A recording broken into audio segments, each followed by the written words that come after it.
देखिए, फरवरी 2021 में इंडिया पाकिस्तान के बीच में एक सीज फायर पैक्ट हुआ था, जिसके चलते जितने भी सीज फायर वायलेशंस थे वो बंद कर दिए गए थे। 5 अगस्त 2019 का दिन, जब कश्मीर के स्पेशल स्टेटस को रिवोक किया इंडिया ने, उसके बाद से पाकिस्तान ने सीज फायर वायलेशंस बहुत ज़्यादा बढ़ा दिए, टेररिस्ट की इन्फिल्ट्रेशन बहुत ज़्यादा बढ़ा दी। फरवरी 2021 के लगभग यूएई और कुछ और कंट्रीज की मीडिएशन के चलते इंडिया पाकिस्तान के बीच में जो बॉर्डर है उस पे जो अनस्टेबिलिटी थी वो ऑलमोस्ट रुक गई, सीज फायर वॉलेशंस रुक गए, टेररिस्ट का जो इन्फिल्ट्रेशन था इंडिया के अंदर वो रुक गया। अब सुनने में ऐसा आ रहा है कि जैश ए मोहम्मद और लश्कर तैयबा जैसे ग्रुप्स फिर से एक्टिव हो गए हैं और फिर से वो ये जो हमारा लाइन ऑफ कंट्रोल है वहां से टेररिस्ट की इन्फिल्ट्रेशन कर रहे हैं इंडियन साइड पे। और मोस्ट प्रोबेबली इसका रीजन ये बताया जा रहा है कि इन कैडर्स में एक अलग ही प्रकार की एनर्जी, एक अलग ही प्रकार का इंथुजियाज्म आ गया है अफगानिस्तान की सिचुएशन को लेके।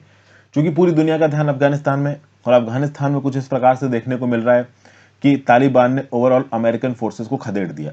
तो इसके चलते ओवरऑल यहाँ पे जो लोकल टेररिस्ट ग्रुप्स हैं और लश्कर ए तैयबा और जो जैश ए मोहम्मद जैसे ग्रुप्स हैं, इनके कैडर्स को ऐसा लग रहा है कि वो इंडियन फोर्सेस को भी कश्मीर से पीछे ढकेल सकते हैं।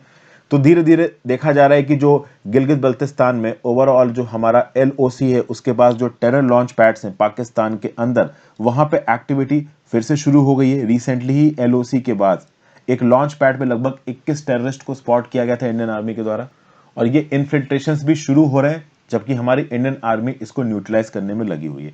एक बहुत बड़ा कंसर्न यहाँ पे ये निकल के आता है कि लगभग 87 कश्मीरी यूथ ने, जेएंडके की यूथ ने इन टेररिस्ट ऑर्गेनाइजेशन को ज्वाइन किया है। पिछले साल ये नंबर 137 पे था, इस साल 87 पे है। तो गिलगित बल्तिस्तान के साइड पे जो कश्मीर है वहां पे तो ज्वाइन करते ही होंगे, वो एक अलग बात है, वहां का हमको नहीं पता। बट हमारी साइड पे जो वैली है, जो जेएंडके जो इंडिया में आता है, वहां के जो यूथ्स हैं वो भी ओवरऑल इन टेररिस्ट ग्रुप्स को ज्वाइन कर रहे हैं।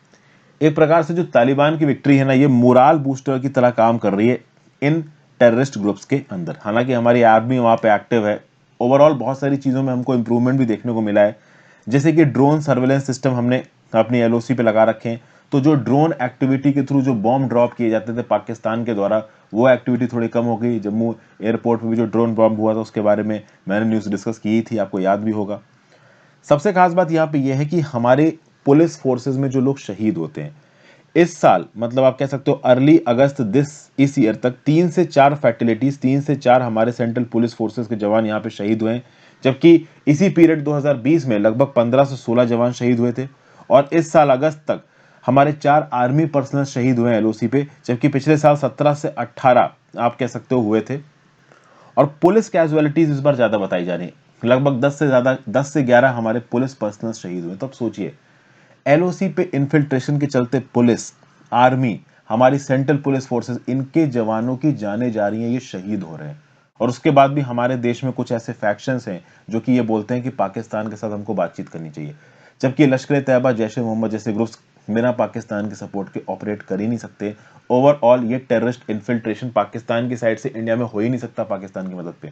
और इस इन्फिल्ट्रेशन के चलते हर साल हमारे कई शहीदों की जान जाती है, मतलब हमारे कई आर्म्ड फोर्सेस के लोग, पुलिस फोर्सेस के लोग, आर्मी के लोग शहीद होते हैं हमारे देश की बाउंड्रीज को बचाते हुए। और उसके बाद भी हमारे देश में कुछ ऐसे लोग हैं जो कि पाकिस्तान से बातचीत करने की बातचीत करते हैं।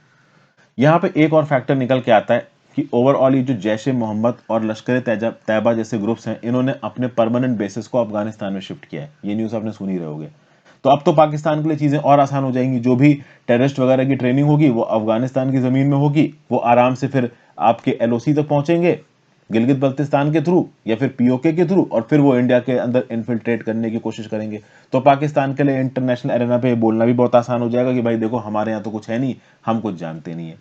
तो कुल मिला के यहाँ पे एक फॉरेन पॉलिसी प्रायोरिटी इंडिया के लिए ये बन जाती है कि क्या अब प्रोएक्टिव बेसिस पे तालिबान से बात करने की जरूरत है। क्योंकि अफगानिस्तान की जमीन पे जो टेरर ग्रुप्स ऑपरेट कर रहे हैं, अगर इनको न्यूट्रलाइज करना है तो तालिबान से बातचीत करने के अलावा कोई ऑप्शन बचा नहीं है हमारी भारत सरकार के पास। और ये भारत सरकार को भी पता है। ऑप्शंस वे डाउन किए जा रहे होंगे, हो सकता है बैक एंड से तालिबान से बातचीत हो भी रही हो।